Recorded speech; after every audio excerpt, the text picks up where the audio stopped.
Hello student. प्रगति classes में आपका स्वागत है। आज क्लास 12 का चैप्टर है मॉलिक्यूलर बेसिस ऑफ इनहेरिटेंस। इसके ऊपर डिस्कशन करते हैं क्योंकि बोर्ड के एग्जाम में इससे बहुत सारे क्वेश्चन आते हैं, नीट के एग्जाम में आते हैं। तो आज डिस्कशन करते हैं कि क्या होता है मॉलिक्यूलर बेसिस ऑफ इनहेरिटेंस। इसके अंदर बेसिकली दो चीज पढ़ा जाता है। एक जो होता है दी डीएनए एंड आरएनए वर्ल्ड, और दूसरी चीज होती है gene expression.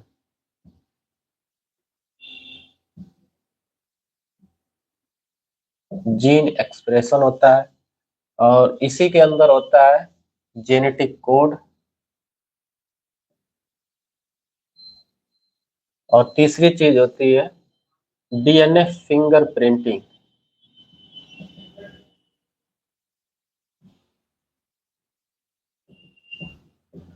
DNA finger printing, ठीक है। जीन एक्सप्रेशन, जेनेटिक कोड और डीएनए फिंगर प्रिंटिंग, बस दो चीज इसमें पढ़नी है पूरे टॉपिक में। The DNA and RNA world और gene expression, genetic code, DNA finger printing. ये एक में आ जाता है दोनों, और ये अलग अलग होता है, ठीक है। तो सबसे पहले आप हेडिंग करिएगा the DNA and RNA world. हम लोग शुरू करते हैं the DNA and RNA world. इसके अंदर जब हम लोग पढ़ते हैं तो डीएनए और आरएनए, खासकर जो क्लास 12 का बच्चा है उसको डीएनए के बारे में पढ़ाया जाता है कि डीएनए क्या चीज होता है, कहाँ पे पाया जाता है, इसका क्या कार्य होता है, कैसे कार्य करता है, इसका स्ट्रक्चर क्या है, इसकी खोज किसने किया था, इसके ऊपर डिस्कशन होता है। जब डिस्कशन होता है तो सबसे पहले शुरू होता है कि डीएनए क्या चीज होता है। डीएनए एक जेनेटिक मटेरियल होता है जिसका फुल फॉर्म होता है डीऑक्सी राइबोज न्यूक्लिक एसिड। इसका फुल फॉर्म होता है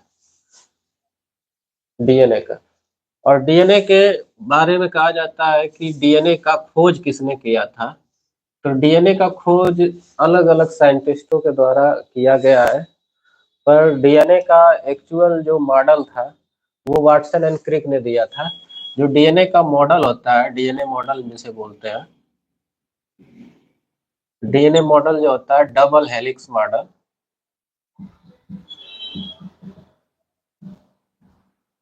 double helix model is given bye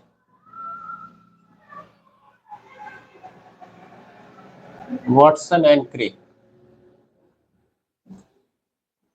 दो साइंटिस्ट हैं वाटसन एंड क्रिक जो डीएनए का डबल हेलिक्स मॉडल दिया था। डबल हेलिक्स मॉडल मतलब होता है ऐसा डीएनए जो संरचना के आधार पे मानव सीढ़ी की तरह दिखने वाला स्ट्रक्चर, इस तरीके से, इसी को डीएनए कहा गया, जो कि डबल हेलिक्स मॉडल के आधार पे बनाया गया है। और इसको देने वाले साइंटिस्ट का नाम है वाटसन एंड क्रिक। याद रखिए, क्या वाटसन एंड क्रिक ने सबसे पहले डबल हेलिक्स मॉडल दिया था कि डीएनए किस तरह से दिखता है ह्यूमन बॉडी में। अब जानते हैं आगे हम लोग कि डीएनए को और क्या कहा जाता है। इसको आप नोट कर लीजिएगा। डीएनए और आरएनए, आरएनए जो होता है ये भी एक जेनेटिक मटेरियल होता है, इसको भी इसी के अंदर स्टडी करते हैं। फिर भी इसका एग्जाम पूछ दिया जाता है कि आरएनए का क्या फुल फॉर्म होगा। तो आरएनए का फुल फॉर्म होता है राइबोज न्यूक्लिक एसिड। आरएनए का फुल फॉर्म होता है राइबोज न्यूक्लिक एसिड। ये दोनों डीएनए और आरएनए ह्यूमन बॉडी में जेनेटिक मटेरियल के नाम से जाने जाते हैं।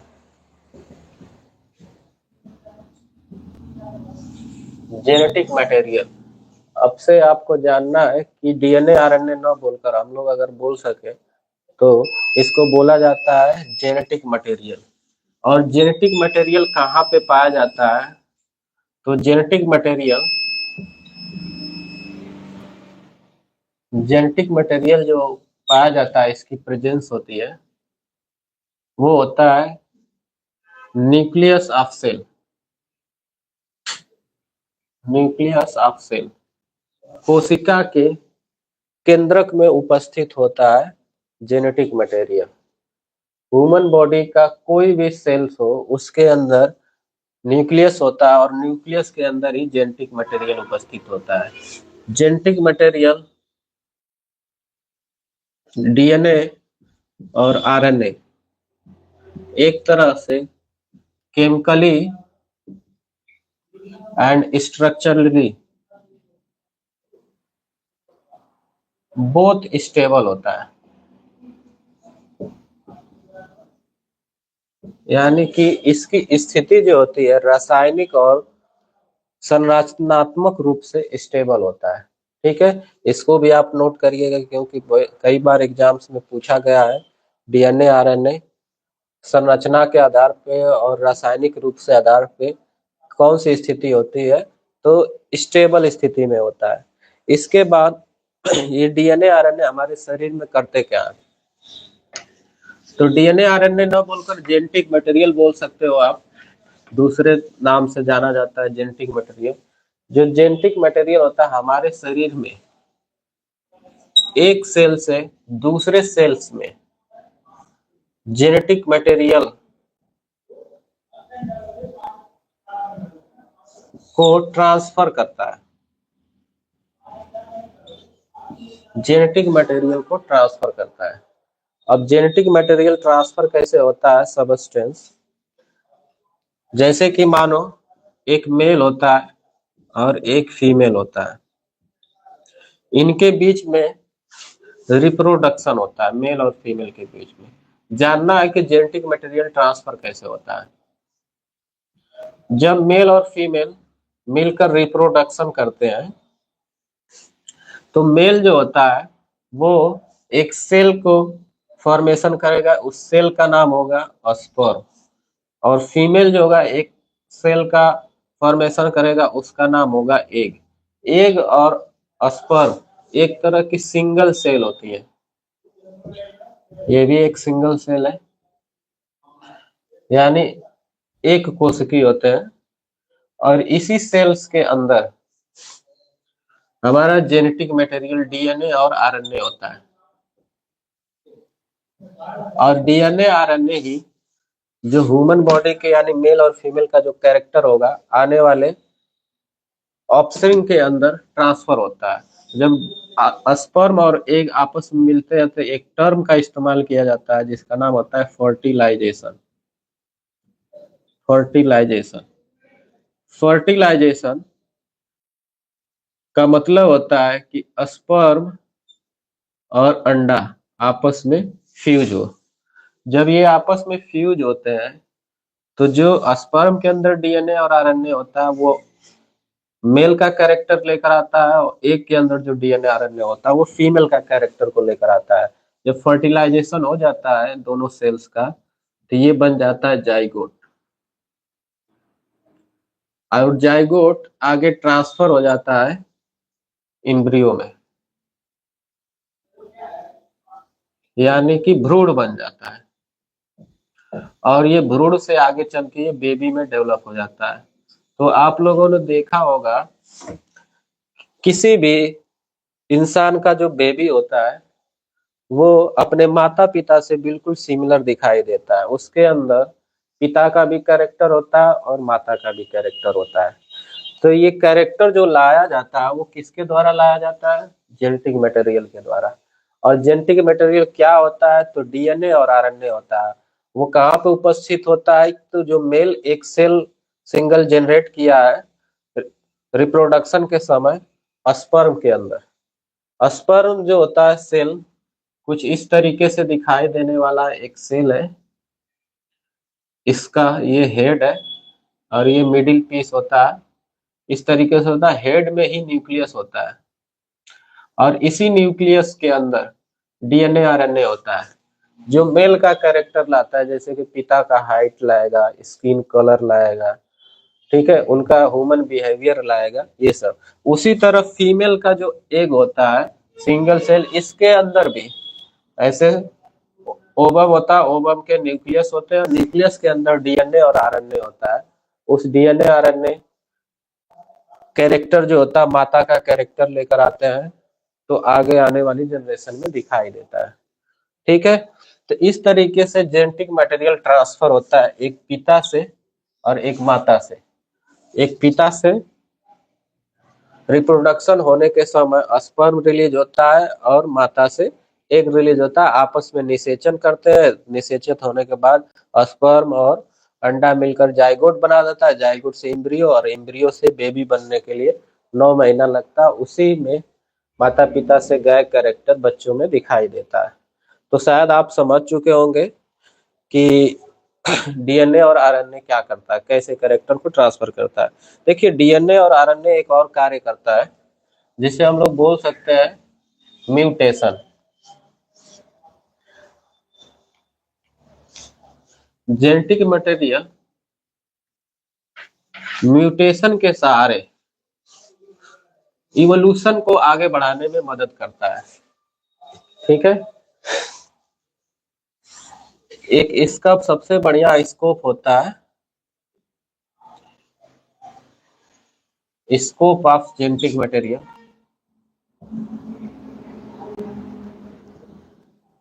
जेनेटिक मटेरियल का स्कोप है स्लो चेंज,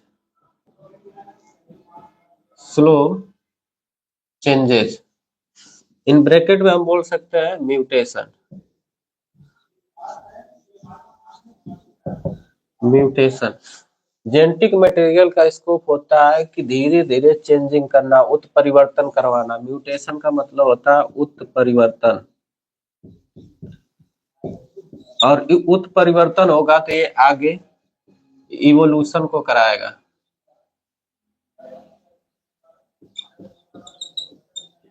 आगे इवोल्यूशन कराता है। ठीक है, इवोल्यूशन, इवोल्यूशन को बोला जाता है जैव विकास। जैव विकास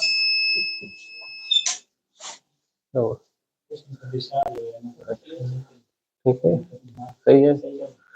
तो जैव विकास कराता है जेनेटिक मटेरियल। ठीक है, इसके वजह से जैव विकास होता है। जैव विकास को अगर समझना है तो हम मनुष्य का जो उत्पत्ति होता है वो वन मानुष यानी ऐप के द्वारा होता है, मंकी के द्वारा कहा जाता है कि हम किसके पूर्वज हैं। तो हमारे पूर्वज होते हैं चिंपैंजी, जो कि मंकी के रूप में डेवलप हुआ, इनसे हम इंसान बने। ठीक है, ये धीरे धीरे चेंजिंग करते गए। जैसे हम इंसान सबसे पहले बंदर थे, बंदर से कन्वर्ट होते होते हम लोग ह्यूमन बने, ह्यूमन का मतलब होमो सेपियंस बने। आइए जानते हैं कि डीएनए और आरएनए किस तरह का स्वाद के आधार पे ये मटेरियल होता है। स्वाद के आधार पे ये एक एसिडिक रूप में होते हैं। जो जेनेटिक मटेरियल होता है ये एसिडिक सबस्टेंस होता है, यानी कि अम्लीय पदार्थ की तरह दिखते हैं। इनका जो स्वाद होता है जेनेटिक मटेरियल का एसिडिक सबस्टेंस होता है। ठीक है, डीएनए और आरएनए के। अब इसके बाद हम लोग जानेंगे कि डीएनए और आरएनए के अंदर क्या क्या होता है, इसकी खोज कैसे की गई थी। डीएनए और आरएनए को खोज करने के लिए बहुत सारे साइंटिस्ट आए। तो एक हेडिंग बनती है डीएनए और आरएनए की खोज के लिए, सर्च ऑफ जेनेटिक मटेरियल। एक हेडिंग बनती है search of genetic material.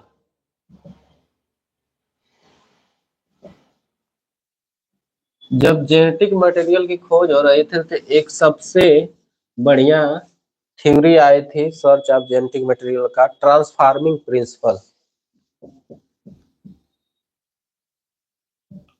Transforming principle. Transforming principle को किसने दिया था? तो फ्रेडरिक ग्रिफिथ नाम का एक साइंटिस्ट था, फ्रेडरिक ग्रिफिथ। 1928 में इनके द्वारा फ्रेडरिक ग्रिफिथ ने एक थ्योरी दिया था ट्रांसफार्मिंग प्रिंसिपल में।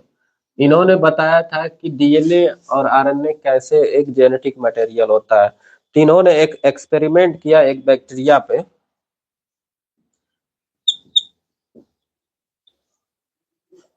जिसका नाम था Streptococcus of pneumoniae. Experiment with Streptococcus of pneumoniae. ये एक बैक्टीरिया होती है जिससे निमोनिया रोग हो जाता है। इसके ऊपर इन्होंने एक्सपेरिमेंट किया था। तो इन्होंने देखा कि इस बैक्टीरिया का कल्चर किया, और कल्चर करने के बाद दो प्रोडक्ट तैयार किए। स्ट्रेप्टोकोकस निमोनी से इसको कल्चर करके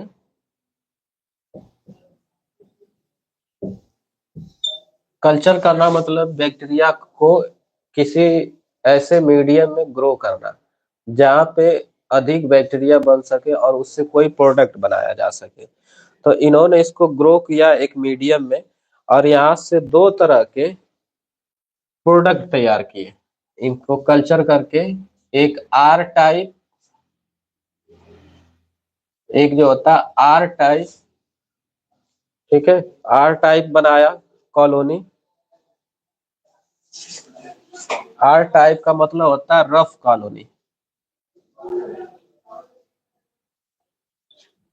रफ कॉलोनी। और एक जो होता है यस टाइप प्रोडक्ट तैयार किया। यस यस टाइप का मतलब होता है smooth shining, smooth shining colony.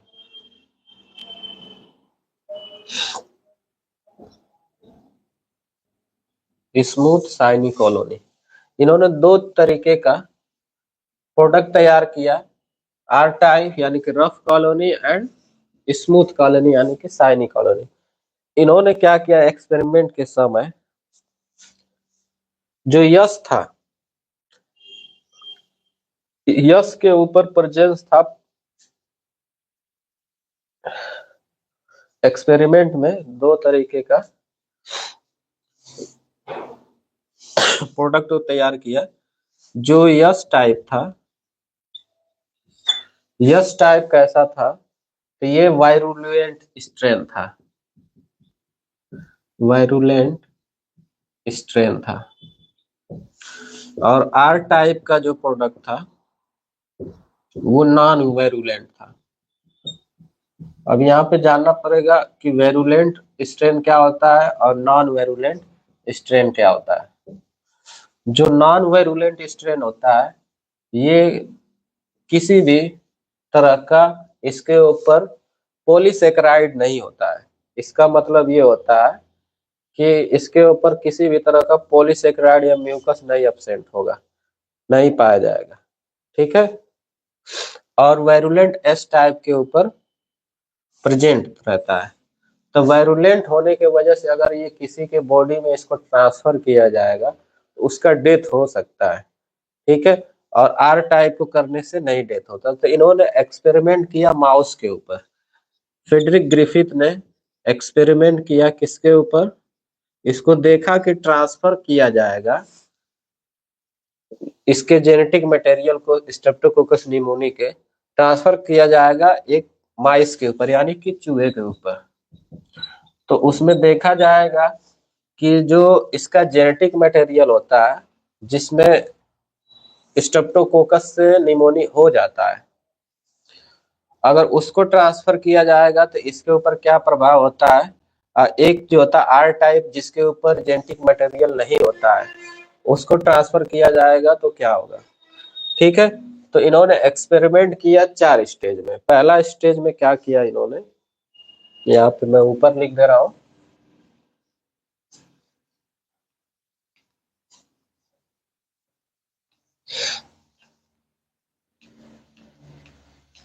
आइए इस चारों एक्सपेरिमेंट को देख लेते हैं।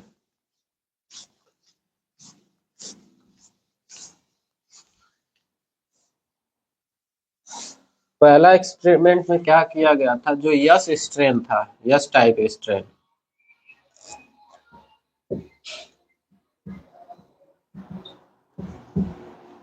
इसको क्या किया इन्होंने कि इंजेक्ट किया माइस को,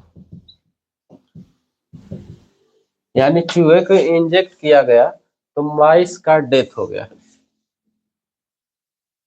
माइस इज डेड। ठीक है। और दूसरी बार क्या किया इन्होंने, जो आर टाइप का स्ट्रेन था उसको जब इंजेक्ट किया माइस को, तो इसमें जो माइस था, माइस इज लाइव, यानी कि जिंदा रहा, जो चूहा था वो जिंदा रहा। तीसरी बार में इन्होंने क्या किया